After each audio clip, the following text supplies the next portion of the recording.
Today, families were on the move again in Gaza, ordered to leave eastern Rafah ahead of a potentially devastating offensive. Tonight, people in Gaza had been celebrating the mere prospect of a ceasefire deal that could end their suffering. Some 1.4 million Palestinians, more than half of Gaza's population, are thought to be crammed into Rafah after fleeing Israel's offensive elsewhere in the Strip.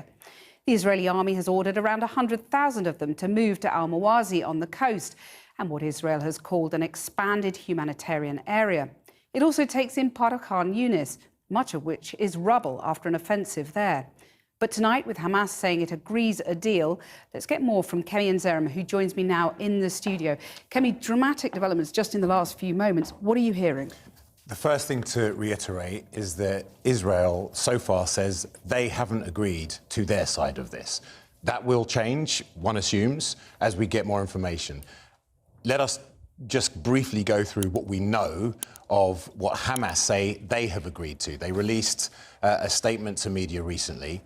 It's fundamentally a three-stage deal that will take place, in theory, over around 120 days. The first stage is that they release their hostages, 33 of them, in return for 800 prisoners. Hamas would call them hostages too. And the start of return of people to Gaza. The second phase, more swaps, so to speak, which could potentially include thousands of Palestinian prisoners. And the third stage, a release of all the bodies, and then an agreement of some kind to begin to rebuild Gaza. Clearly, people in Rafah were waiting for what they feared was the worst. And in the last few minutes, huge scenes and sighs of relief across that part of Gaza as news of this supposed agreement began to spread. Jubilant scenes in Rafah this evening, with 1 million or more people on tenterhooks, the threat of an imminent Israeli incursion looming, a glimmer of hope. Hamas said they'd accepted a ceasefire proposal. And maybe, just maybe, an end to this. The tiny body bags that have come to symbolize the Gazans caught with nowhere to go. The martyr, each one reads, and a name. Hani Kashta ibn Abu Libda. Children, babies, killed in a war that... Student protesters, I have a lot of love for you. I think what you're doing is phenomenal. And I understand that you want to spread the word right now, but please stop talking about the reaction that colleges are taking towards your actions at this very moment, considering that this is far more important, considering that this is what you are protesting for, okay? Chatters. You keep posting and blasting in the chat what's going on in Harvard or what's going on at fucking Columbia or what's going on anywhere else, when this is infinitely more important than that. This is the reason why you are fucking protesting, okay? We will get to that. We will get to the American reaction, as I have covered it over and over and over again, the American reaction to the American students protesting Israel's actions. But for the time being, this is the most important thing to cover. Can't tell enemy from collateral damage. What has he done to deserve this? He still hasn't seen anything in the world. He doesn't know Jews or Arabs. He doesn't know anything. That's not true. He's still independent. The IDF had been warning for some... This is such a funny take overall, bro. What are you talking about? Literal organizers are in here. How the fuck do you think I can communicate with like all of these different campuses and all the student protesters across the country? They are literally in here. Sometime they'd be coming to eastern Rafah. Get out, the leaflets warned. Gazans have been trapped in this deadly nightmare of cat and mouse for 7 months now. Few have any faith the place they were being moved on to by the coast would be any safer. We fled death and destruction and came to Rafah only to find destruction here. Do they want to kill us here? We came seeking safety in Rafah. Where do they want to send us? Where are we to go? I fled from Gaza City to central Gaza, from central Gaza to Rafah, and now they're threatening Rafah. They will commit massacres here in Rafah. It'll be a genocide. Many Palestinians call this a genocide, but many Israelis fear genocide will come to them if they don't defeat Hamas. The political reality, a Hamas mortar attack yesterday in Kerem Shalom that killed 4 soldiers. Hopes of that ceasefire seem to disappear. Last night, Israel's prime minister, dependent on his far-right coalition, signalled he would take action in defiance of international calls for calm. I say to the leaders of the world, no amount of pressure, no decision by any international forum will stop Israel from defending itself. As the Prime Minister of Israel, the one and only Jewish state, I pledge here today from Jerusalem on this Holocaust Remembrance Day, if Israel is forced to stand alone. Bro, this is literally like the symbolism is out of control. I mean, it is this is like, I mean, it's straight up, it's on steroids, okay? It's like literally being like, listen, we are doing an ethnic cleansing on Holocaust Remembrance Day, whether you like it or not, because if we don't fucking do this ethnic cleansing, we are going to be facing down Holocaust 2 Electric Boogaloo. Straight up. Israel will stand alone. What this meant for Gazans, grieving again as they prepared to flee again, stuck between the IDF and Hamas, who had tonight warned the Israelis an invasion would, quote, not be a picnic. Aid agencies said an invasion would be a catastrophe, but has diplomacy finally found a way to make this stop, at least for a little while? Arab nations and the EU had been begging Israel not to invade. Egypt hosted desperate emergency talks. This afternoon, President Biden had a direct call with Benjamin Netanyahu, and in the last few minutes, Hamas agreed to a deal. On the move again.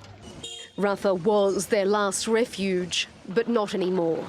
The Israelis told people to go to Rafah and that it was a safe area. Today, they're telling us to get out of Rafah. Where will the people go? Should they go into the sea? We were very afraid that this evacuation would happen, and it means that there is going to be a Rafah invasion. The Israeli military began issuing evacuation orders on Monday. Telephone calls, text messages and flyers urging 100,000 internally displaced civilians to get out. We woke this morning to the shocking news about the Rafah evacuation. We don't know what to do or where to go because there are no safe places in the Gaza Strip. This map on the military's social media channels explains Israel's warning. Civilians are being told to move 20 kilometers. They want civilians to walk 20 kilometers or drive for 20 kilometers, like casually. 250,000 people. They're saying 100,000, but it's actually more than that. That's an undercount. Through fucking rubble with no assurance that they won't bomb their final destination, by the way, or bomb them along that route, as they have done so time and time again. They keep death marching them back and forth through what remains as rubble of their old homes. It's insane. Yeah, 12.5 miles.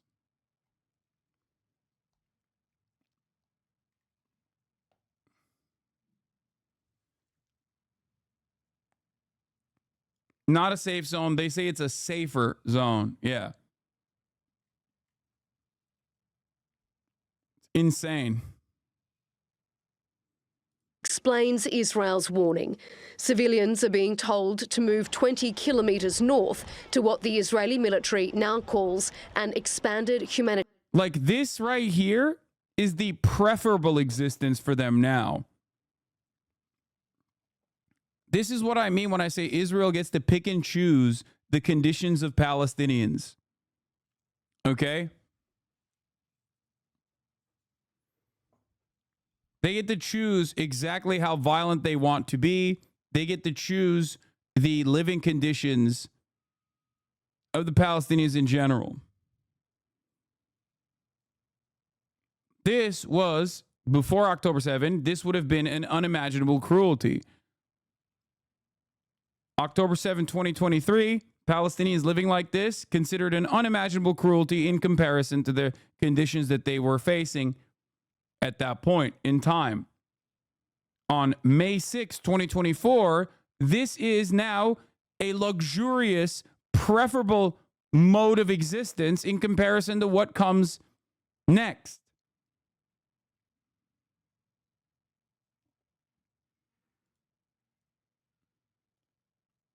Why don't countries take Palestinians like they took in Ukrainians? Ukrainians got to go all over the world. I mean, dude, come on. Humanitarian zone. These flares by the Israeli army are just media stunts. There is no safe place anywhere in the Gaza Strip or Rafah. About 1.4 million internally displaced Palestinians are currently sheltering in Rafah. But Israel says the southern city is harbouring thousands of Hamas members and possibly dozens of Israeli hostages. The Israeli army and the international community promised us that Rafah would be protected, and that's why we came here. Now they say we have to evacuate or else. A senior Hamas official says the evacuation orders are a dangerous escalation and that there will be consequences. Many countries, including the United States, also oppose it, fearing the impact on civilians. The ground offensive may not have started yet, but attacks from the air have. On Sunday, Israeli strikes hit 10 homes in Rafah, killing 20 people. 4 Israeli soldiers were also killed on Sunday in a Hamas attack at a border crossing near Rafah. Both sides blame each other and the weekend attacks for stalled ceasefire negotiations in Cairo. They're set to resume on Tuesday, with the shadow of a Rafah offensive looming large. Melinda Nusafora, TRT World.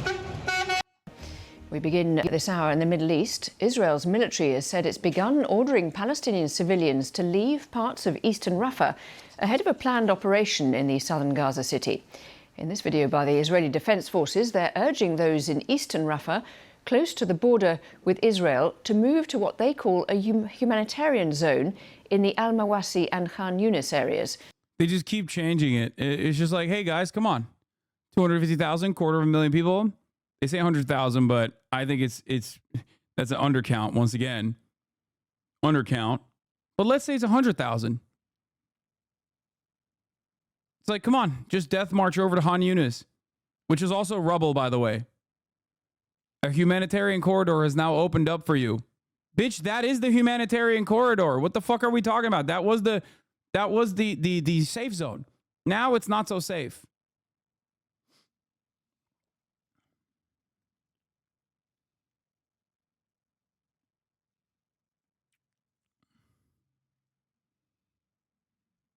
Didn't the reporter earlier say 1.4 million? Yes, this entire area is now comprised of the 1.4 million Palestinians that lived in this entire area across the board, because they're all internally displaced refugees in an open air prison that is comprised of 2 million internally displaced refugees already. It's real freak shit. The total number is 2.3 million. Some have remained in northern Gaza. The ones that survived, that just, in spite of everything else, are currently under famine conditions. It's official, by the way, now. It's not even a question. They have famine in the north. Okay? Official international organizations are now declaring northern Gaza to be in famine, officially. Okay, not at the brink of famine, now officially in famine. Yeah, Cindy fucking McCain said it was a famine. Cindy McCain technically is has been shockingly, I guess, in spite of her husband's activities, Cindy McCain has been on the ground since day one and has been calling for a ceasefire pretty much since like early October. So, yeah, the World Food Program director, Cindy McCain, has officially stated that northern Gaza is in a full-blown famine. Here, let's take a look at that as well. There are hundreds of thousands of people in northern Gaza right now.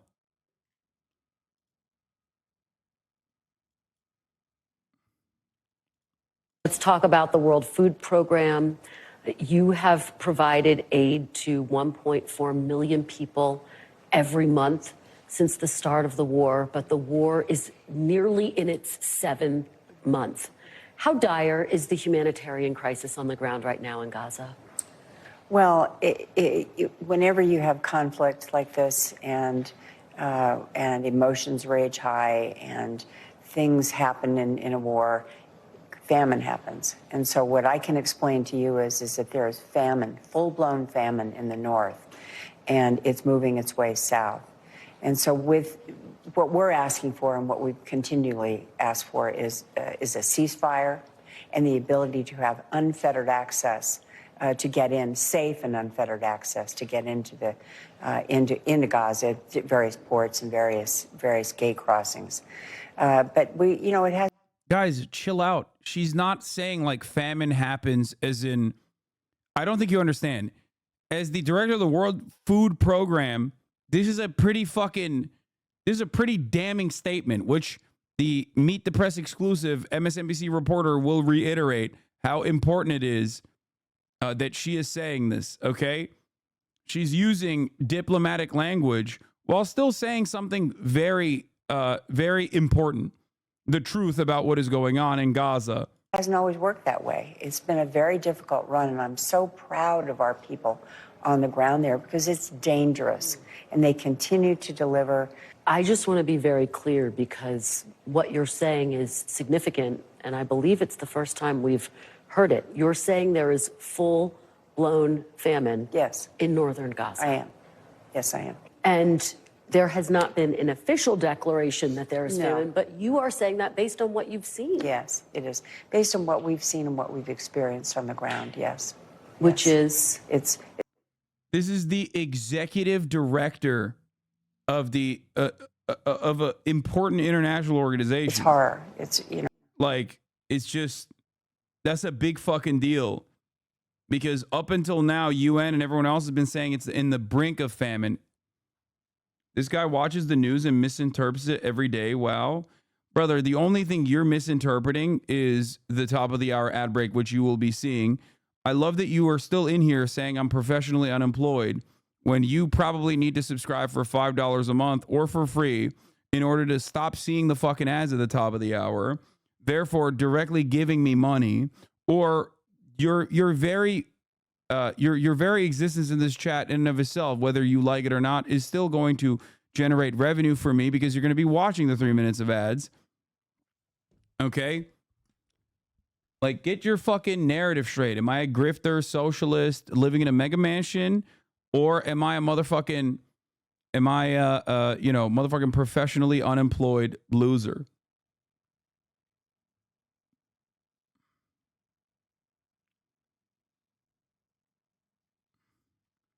VPN, no ads. Well, that's first and foremost. Doesn't really matter. Your eyeballs still contribute. So thank you. Thank you for your consideration. Thank you for watching me, even though you're fucking hate watching and a cringe loser. A cringe loser that hopefully will see the 3-minute ad break right now. But if you don't want to see it, you need to subscribe for $5 or for free. She's the widow of a neocon warmonger, Zionist demon John McCain. By the way, yes, I know. It's so hard to look at and it's so hard to hear also. So I'm so hoping that we can get a ceasefire and begin to feed these people, especially in the north, in a more in a much faster fashion, but also including, as I said, water, sanitation, medicine. It's all part of the famine issue. And it's also something that we need to make sure that the world understands. We can't let this happen. In this day and age, when the world has the ability to feed itself 10 times over, nobody should starve. Nobody should starve. Yeah. The IDF have said this is a limited operation and should affect about 100,000 people. Israel's Prime Minister Benjamin Netanyahu. She called for a ceasefire in January. Yeah, she's also been on the ground as well. Netanyahu continues to insist that a military operation in Rafah is necessary to seek out remaining Hamas fighters, despite widespread humanitarian concern for those sheltering there. Western and Arab leaders have repeatedly warned against such a wide ground operation because of the prospect of high numbers of civilian casualties. Meanwhile, officials from Israel and its closest ally, the US, have been holding meetings to discuss alternative, more focused plans. It's not yet clear if the new evacuation orders are part of those. Well, let's speak to James Elder, who's a spokesperson for the United Nations Children's Fund, also known as UNICEF. Thanks very much indeed for being with us. So tell us what you think the impact will be of this evacuation. Lauren, absolutely devastating. You have families in Rafah, their coping capacity has been smashed. This is 6 months of enduring this war, moving many times, probably having lost a home already. Children are malnourished. They've already been living in conditions with, one shower for 3,500 people. They're being told to move, quote unquote, to a humanitarian zone. That's a unilaterally declared humanitarian zone. That's not a humanitarian. We've been watching children be airstrike for months. Why are elected officials going to start caring when they know those kids are hungry when they're being bombed? I mean, the elected officials do not give a shit. This is not for the elected officials to give a shit. Perhaps this is more so for the broader Western populations to give a shit, give enough of a shit that they actually go out and take it to the streets. That's the whole point. Change, especially in the direction of peace, is going to take a long fucking time, especially when those in positions of power are resistant to it. Not only are they resistant to it, but they're also, their bag depends on them being resistant to it.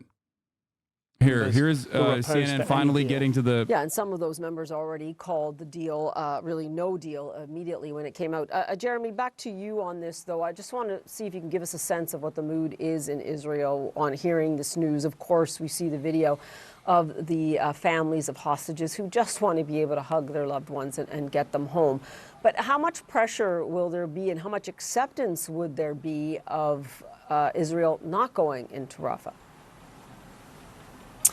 Well, it depends where you fall on the Israeli political spectrum. I mean, certainly the Israeli prime minister, with the kind of governing coalition that he currently has, is under enormous pressure to move forward with the military operation in Rafah. In fact, two of the right-wing members of his government, who could very much pull their support and collapse the government altogether, have threatened to walk if this Rafah operation does not take place in recent weeks. But the Israeli prime minister is also facing calls from the other side, from the folks who've been protesting in front of Israel's military headquarters in Tel Aviv every week, demanding a deal to free the hostages, accusing the Israeli prime minister of not doing enough, not prioritizing the release of the hostages. And tonight they are once again in front of that military headquarters, calling for the Israeli prime minister and his government to agree to this deal, which appears to be on the table, which Hamas says that they have agreed to, although again, we don't know all of the details of it, and we don't know how much it diverges from the initial framework that Israel helped craft with Egypt. Yeah, and Jeremy, as you're speaking, we continue to get more information about explosions in Rafah and also more warnings from the IDF that people should move to the safe spaces that they've allocated for them. But Nick, to you again, look, the U.S. government, the Biden administration has made absolutely clear to the Israeli government that they do not believe that Rafah, any kind of incursion there, even these airstrikes going on at this hour, is not a good idea because it puts civilians in harm's way. How much more pressure, if any, can the U.S. administration bring to bear on the Netanyahu government? You know, it could bring a lot more pressure to bear if it so chose, but that would be perhaps politically calamitous for President Biden in this election year. He's already facing constrictions on the voters who might come out and support him because of the number of Palestinians that have been killed in Gaza. But if he was to withdraw some sort of military support, which there seems to be no indication is about to do that, that could obviously cost them dearly in the elections at home. So yes, there are plenty of people around the world who would argue there is more pressure President Biden can bring to bear on Israel, but politically for him that would come at a very huge cost. You know, I think one point Jeremy is making here is very worth giving a little bit more scrutiny to, as we understand what Hamas has been saying about the deal that they've signed up to, and without getting into the laborious detail that they've laid out, they have gone into and they've focused on putting out a lot of detail about how hostages would be released, precisely some sequencing, precisely some numbers, the sort of detail that we haven't had this substantially, I don't think, for some time. That in Israel, of course, creates a political force, and we're seeing that on the streets. The families of the hostages who want the government to get a deal at any price. It's bought that and made it so much more alive that this is almost tangibly close and could be in hand if only the Prime Minister would do it. So in this way, Hamas is playing also the psychological pressure game on the Israeli public and on the Israeli Prime Minister. And this is so typical of the way that Hamas operates, and it's so typical of the way that high-stakes negotiations go. You know, earlier in the day it looked like an invasion force getting ready to go into Rafah. Later in the day it looks like Hamas has signed an agreement. Now later in the day again it looks like that invasion force is ready to go again, but it looks like there's still maybe 24 hours left for negotiations. But that political pressure that's being conjured essentially by Hamas saying, look, here we are, we're ready, we've signed, we're ready to do this, that puts more pressure on Prime Minister Netanyahu. So the pressure is not only going to come from... I'm giving Kaya her trio pills for heartworm medication. ...wait in Israel, or President Xi of China, who said that he wants to see a ceasefire in Gaza, or many of the other leaders in Europe who also are calling for this. Perhaps the most real pressure is that's happening on the streets in Israel. It's a political future of Prime Minister Netanyahu. It's the will of the Israeli people and the desire to get their hostages back that Hamas has seemed to make real again. When 4 hours ago, it didn't feel that real. As you say, so tantalizingly close for these families and so heartbreaking. And I will note, in terms of regional players, Biden did meet with King Abdullah earlier today, and he is warning that any incursion into Rafah risks a massacre, in his words. Nick Robertson will continue to check in with you. Thanks so much. Appreciate it. Donald Trump's hush money trial is back in session. The day began with a stunning warning from the judge after Trump was found to have a... Okay, dude, get the fuck out of here. Jesus Christ.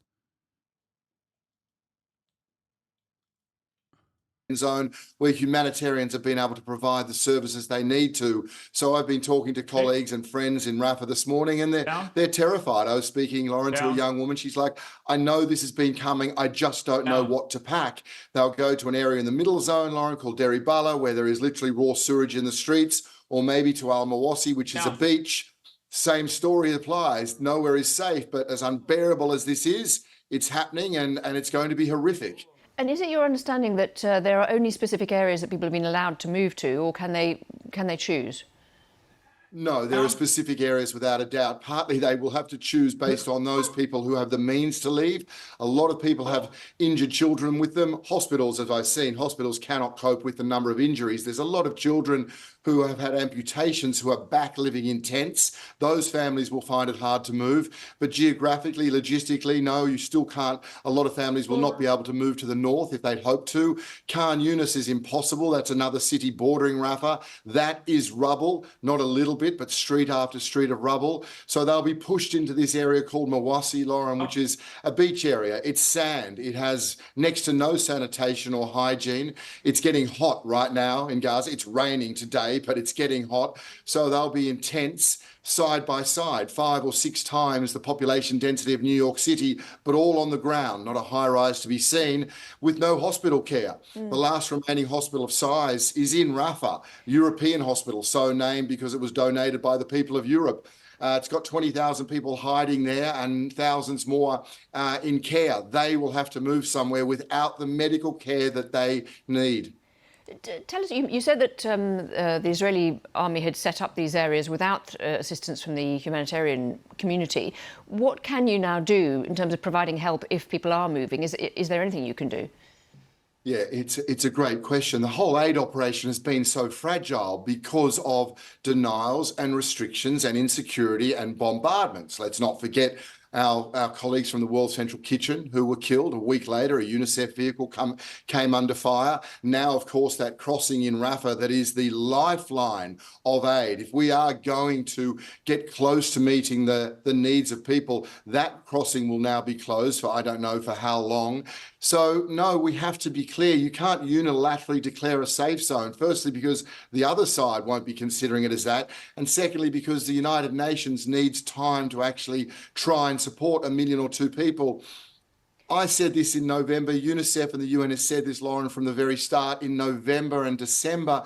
This safe zone narrative is very dangerous because a safe zone legally must also provide water, food, sanitation and protection. These zones don't have that for people. And quite frequently, as the people in Rafah will tell you, safe zones also get bombed. James Elder from UNICEF, thank you very much indeed for taking the time to talk to us.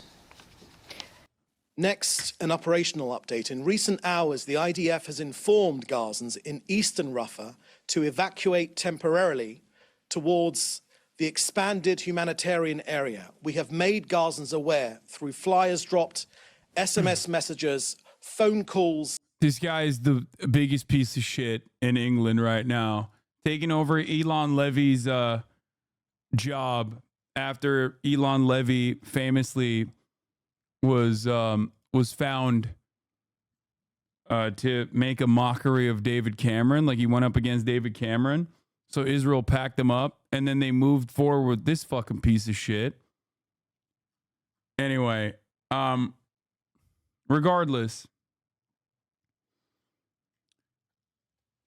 here's some as we await information on what the extent of the Rafah operation is going to look like in the upcoming days, and for today especially. Some interesting news, I guess. This is large smoked marrow bone of a Cape ostrich. Since Kaya got blood work done today and has been a good girl, I'm going to give her this. I didn't even know that that was a thing. But apparently they have ostrich legs now that you can give the dogs.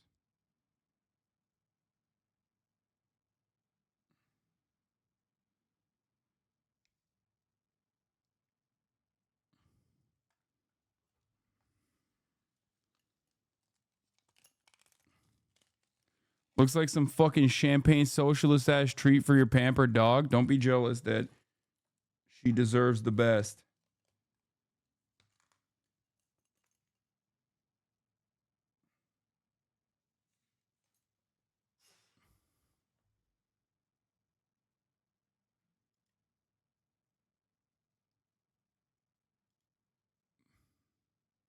Insane segue. Yeah, I know. And media broadcasts in Arabic. The text of the flyers is available from the IDF website. They call on residents of certain specified neighborhoods to relocate to specified humanitarian safe zones because the IDF will be operating against the terrorist organizations in these areas. For their safety, the IDF urges them to evacuate immediately to the expanded humanitarian area in the Al-Mawasi area. Warnings have also been issued that Gaza City is still a dangerous active combat zone and to avoid returning north of Wadi Gaza. Warnings have also been made to stay away from the eastern and southern security fences. The IDF announced the expansion of the humanitarian area in Al-Mawasi.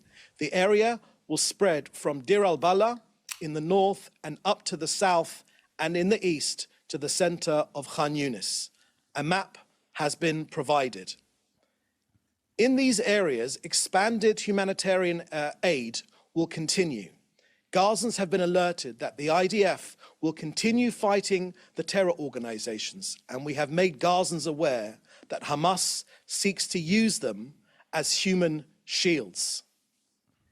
In Rafah, the IDF is not an army that seeks to conquer and occupy. Ours is an army that seeks to liberate Gaza from... Yeah, we're just trying to liberate you guys by blowing up what remains of the area that we previously declared safe. Safe from what? Well, safe from us blowing it up. Now we have declared it unsafe, so you just have to move back to the other area that is, I guess, like more safe in comparison to the area that used to be safe, that is actually not safe anymore from us because we are going to be liberating it with our bombs. So please move 20 kilometers, 12.5 miles, over to the other area that we've already reduced the rubble with no real considerations for your safety. We might actually still end up killing you and blowing your shit up.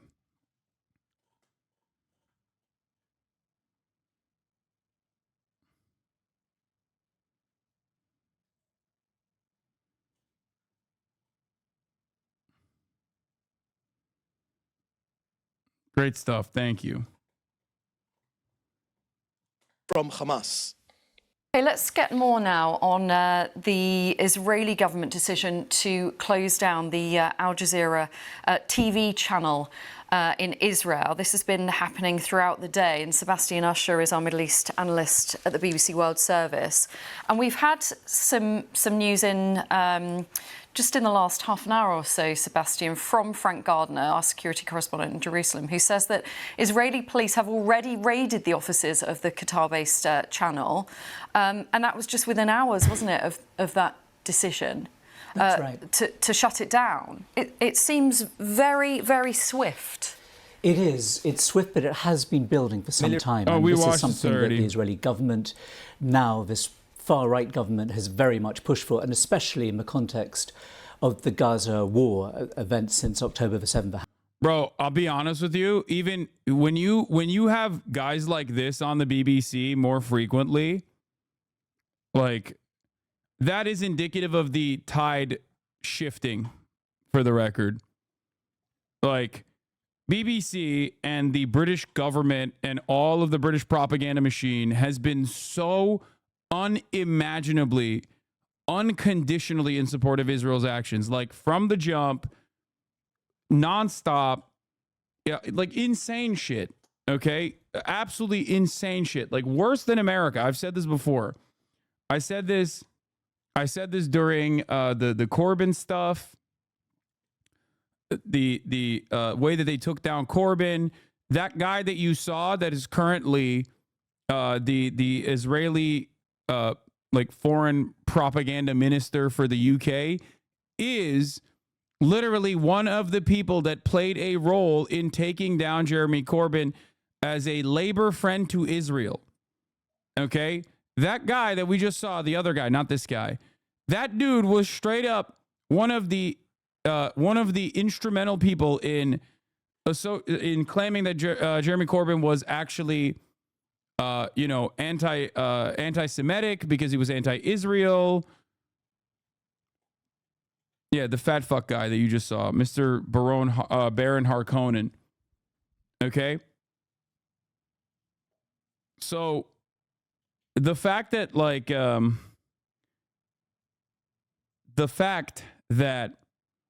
the BBC is saying stuff like this, reporting stuff like this, is definitely indicative of like the tide changing a little bit. The final bastion of Israel defense will be Germany.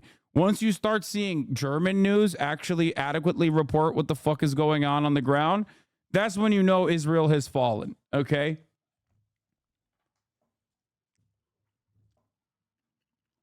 The order of operations is like the most contentious coverage against Israeli government atrocities will come from Israeli news sources.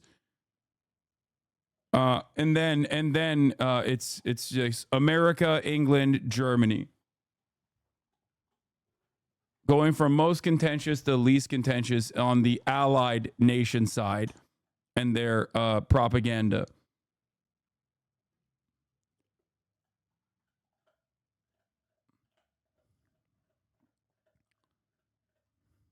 Hamas attacks on Israel then, in which Al Jazeera, which Israel has accused for a very long time of being anti-Israeli, it's acted against its journalists. Journalists have been killed. I mean, most famously, 2 years ago, Shireen Abu Akleh, the star correspondent of Al Jazeera for the Arab service that they run in the occupied territories, was killed. Al Jazeera accused Israel 100% of having carried it out. Since then, Israel has said that it you know, the chances are that it was an accidental killing. So this showdown between Al Jazeera and Israel goes back a long way, but really this has become much stronger during the Gaza war, and Al Jazeera has been really the only international media outlet which has been able to keep its reporters on the ground. Look, this question is a dangerous one, but it's important to describe. Where is it? Someone said, "How will anyone feel bad about the Jews after all of this?" I think the mods already clapped them. Okay? Looking at the actions of ISIS and going, how will anyone feel bad for Muslims as a whole, is Islamophobic. Okay? Looking at Israel's actions and saying, how will people ever feel bad about the Jews, is identical in the way of thinking. Okay? It is anti-Semitic. Okay? How is anybody supposed to feel sorry for the Jews after this? Sympathy for them as the only reason they've gotten so much for free. This is anti-Semitic thinking. If you have these kinds of reactionary attitudes inside of you, in your mind, you have to reconsider your stances. Okay? Move away from this kind of attitude. The reason why I say this is because this is exactly what I mean when I say Israel's actions leads to real anti-Semitism. Okay? Israel's actions lead to real anti-Semitism among people who otherwise would not be anti-Semitic or would not be considering the conversation on these boundaries. Okay? This is the reason why, even before October 7 and certainly since October 7, I consistently work tirelessly every single day in trying to explain to people that this has nothing to do with Judaism, that Jews are not a monolith, and that while Israel and Zionists certainly claims that they are doing all of these violent atrocities at the behest of the supposedly monolithic Jewish population, this is inherently anti-Semitic, and you must not be duped. You must not be duped into believing such a thing. And I do not care if you turn around and say, oh, well, dude, 80% of the Jewish population of Israel agree with the actions of Gaza. That's still a microcosm. That's still a minority of Jewish people globally.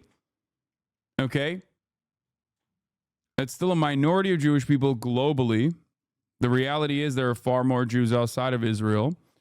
And not only that, but you also have to remember that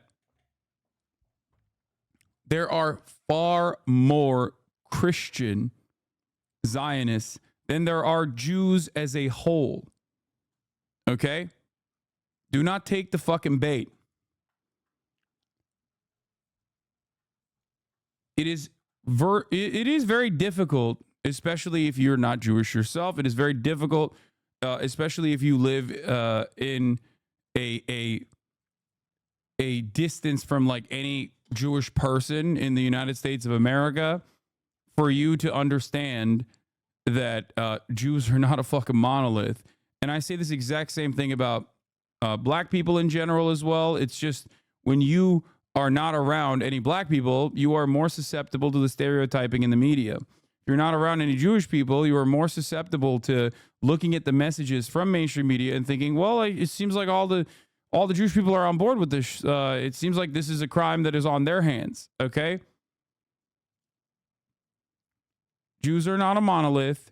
Israel does not represent Jews at all or Judaism at all. And when you look at mainstream narratives that desperately seek to tie Judaism in an effort to defend Israel's actions, to claim anti-Semitism when someone is engaging in anti-Zionism, anti-Zionist sentiment, in a desperate attempt to provide shelter, provide cover for Israel's actions, it's very easy to feel like maybe all Jews do represent Israel, and Israel does represent all Jews. It's not the case. Okay? It's not.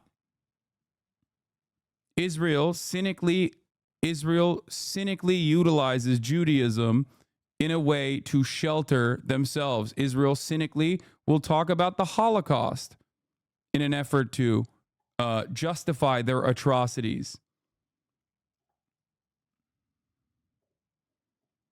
Does the comparison you make with Judaism and Islam change in any way, taking into account that Islam is not an ethnic religion, but Judaism is?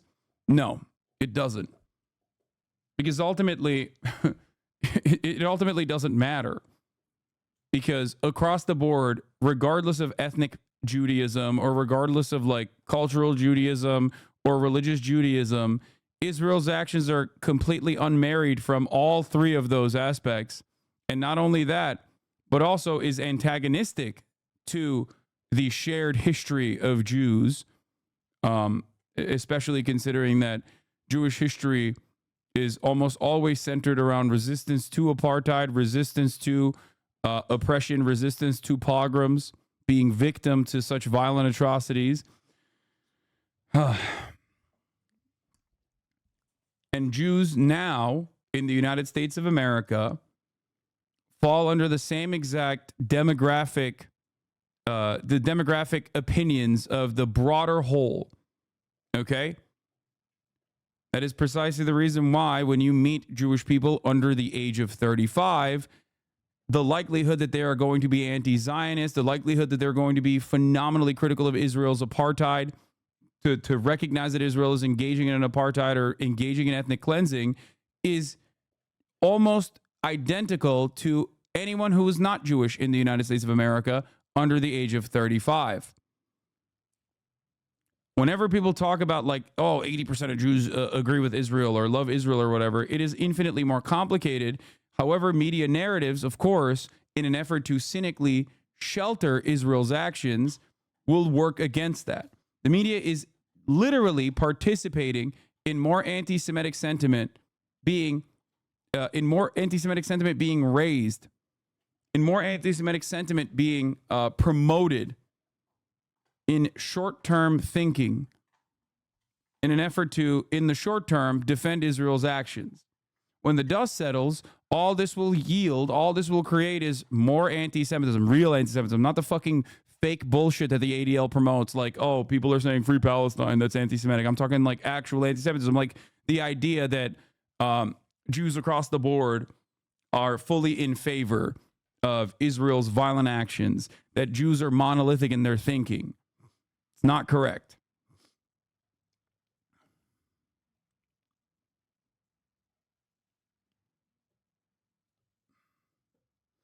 Lamau Hasan channeling the spirit of Trump, but the media is the enemy of the people. Wait, what do you mean? I mean, it's not me channeling Trump. Also, I'm an avid media watcher. I still believe that journalism is phenomenally important. I still literally rely on outlets like the Associated Press, outlets like CNN, and the actual original real coverage that they do. Okay? Without them, we would be completely in the dark. It's very important for the media to exist. It's very important for real journalism to occur. But that doesn't mean that I'm not going to pick apart the obvious biases that they have in their narratives and the obvious neutral passive tones that they use when describing Israel's atrocities, yada, yada, yada. But ultimately, it still doesn't change the reality that there's a necessity for real journalism. And yes, even CNN sometimes engages in that. Ceasefire broke. MJ Lee joins us now from the White House. That is significant timing. The White House made it clear that they did not know that Hamas would accept this. On the other hand, made it clear that the CIA director, William Burns, was appraised of each and every detail, minute by minute. What more are you learning about how, really the White House is viewing the events of the day so far? Well, the official word that we are getting from the U.S. so far is that U.S. officials are still examining the details of this framework. And exactly as you said, that when President Biden... I'm confused. Are they attacking Rafah right now or not? They are attacking Rafah, but there's a distinction to be made between aerial assaults and the potential invasion, on-the-ground invasion to follow such aerial assaults as it has in different iterations of this last siege on Gaza. While eastern Rafah is currently being bombarded, and there are reports so far, unconfirmed, but there are reports so far of tanks moving in and potential clashes happening at the border of eastern Rafah. We don't have official confirmation as of now. But it's not a stretch to assume that an on-the-ground invasion will be happening if it hasn't completely started already. We unfortunately need we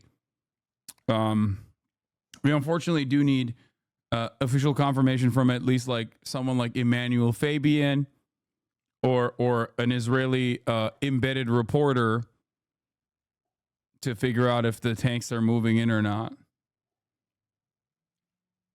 Limited Rafah incursion by the Israelis. Take a listen. John, what is the president's position on a limited operation into Rafah? We've been very clear that we don't support a major ground operation in Rafah. Operations in general that put at greater risk the more than 1 million people that are sheltering there. And the question right now is a hypothetical. Right, but you know that they are asking people in the area to evacuate, and the possibility of a limited Rafah operation is on the table. So I'm asking, does the president believe that? I just don't get what the need is to say it's hypothetical at this point. Like, why are you fucking still acting like the truth is not in front of our eyes? That put at greater risk. So you wouldn't support a limited operation into Rafah? I think I've answered the question. So I think that was clearly a reiteration of the U.S.'s position that they do not want Israel to going to Rafah. Bottom line, making clear of that repeatedly in recent weeks. Guys, it's just a limited operation in the Rafah. Of course, that they have yet to see a plan from the Israelis on how exactly they intend on protecting civilians, moving the 1.5 million people that are in this area right now out of that spot, and also making sure that they can be housed, that they can be fed, and making sure that they have all of the sort of humanitarian aid that they would need if an operation were to go forth. And I think it's also just worth reminding everyone that what President Biden has said recently is that a major military incursion into Rafah he would see as a crossing of a red line. Paula. Yeah, MJ, and I appreciate you pressing him on that, because we don't even know what we're looking at this hour in terms of the operation in Rafah, and it certainly has been a red line for the White House and many others, including King Abdullah, who met with Biden earlier today, who says they risk massacre there if they continue. MJ Lee for us at the White House, really appreciate it. Now, we do have more information into us about the Israeli response to this latest ceasefire proposal. Benny Gantz, a member of Israel's war cabinet, said Monday there were, quote, significant gaps between Israel and Hamas after Hamas accepted that Gaza ceasefire and the hostage deal that was mediated Benny by... Gantz is also even hornier than Netanyahu, even in some instances, for military action. Does not correspond to the dialogue that had taken place so far with the mediators and has significant gaps. Despite this, he says we continue to turn over every stone and a delegation will go to Cairo. But also, I want to note that he added the military operation, as we were just discussing in Rafah, is also an integral part of our continued efforts and commitment to bring our hostages home. Remember that that is a point of contention, whether or not this is actually helping to bring the hostages home. I will note that Mr. Gantz is perhaps more on the moderate side of the Israeli war cabinet, and many allies, including the United States, have been trying to appeal to him to make sure they are looking at each and every opportunity to make some kind of a deal with Hamas. Stay with us. We will be right back with more news after a break.